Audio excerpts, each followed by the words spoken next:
ولا المشركين أن ينزل عليكم من خير من ربكم والله يختص برحمته من يشاء والله ذو الفضل العظيم. Kıyam eden Mısır halkını desteklemek, onlara selam ve dua göndermek için bir araya geldik.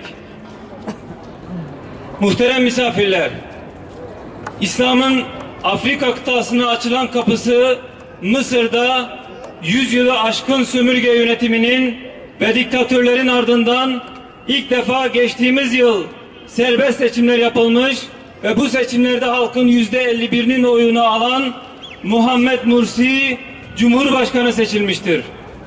Muhalefeti ve orduyu organize ederek seçimle gelmiş meşru hükümeti önce sokak gösterileriyle yıpratmaya ve yıkmaya çalışmışlardır. Bunu da başaramayınca bizzat Mısır ordusunu devreye sokarak meşru hükümeti darbeyle düşürmüşlerdir.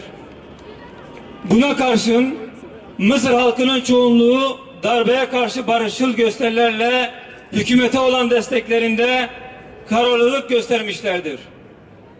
Gelinen noktada Mısır'da yaşanılan darbe süreci halk iradesine müdahale olmaktan çıkmış ve tam bir katliama dönüşmüştür. Batı basınında ve ülkemizde birilerinin iddia ettiği gibi Mısır'da bir çatışma ortamı yoktur. Bilakis darbe karşıtı barışçıl gösterileri yapan silahsız bir halka karşı silahlı kuvvetler tarafından vahşice bir operasyon yürütülmektedir. General Sisi bir terör örgütünün elebaşısı gibi davranmaktadır. Tüm dünyanın gözleri önünde savunmasız, masum insanlara gerçek mermilerle ateş emri verilmiştir. Adeviye meydanı bir can pazarına dönüşmüştür. 3 Temmuz'dan bu yana kardeş ülkemiz olan Mısır'da zalim ordu ve işbirlikçileri tarafından halkın %52 oyuyla seçilen Müslüman kardeşlerimizin başa geçmesine, Mısır'ı yönetmesine 1 yıl tahammül edemediler. Amerika, İsrail, Avrupa Birliği ve pek çok Müslüman ülkenin darbe bile diyemediği yüzlerce insanın şehit olduğu, binlerce insanın yaralanıp zindanlara atıldığı ve milyonların sokaklarda perişan olduğu bu vahşi darbeyi biz milli görüş kuruluşları olarak lanetliyoruz.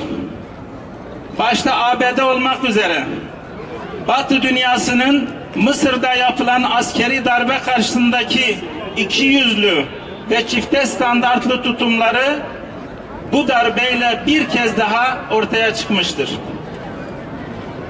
Mısır halkının kendi iradesiyle iş başına getirdiği Cumhurbaşkanı Mursi'ye yapılan bu hukuksuz ve gayrimeşru müdahaleyi esasen Mısır halkının iradesine ve tüm İslam alemine yapılan bir müdahale olarak görüyoruz. Mısır'ın resmi Cumhurbaşkanı Mursi'dir ve Sisi'yi ve onun getirdiği sözde yönetimi tanımadığımızı belirtmek isteriz.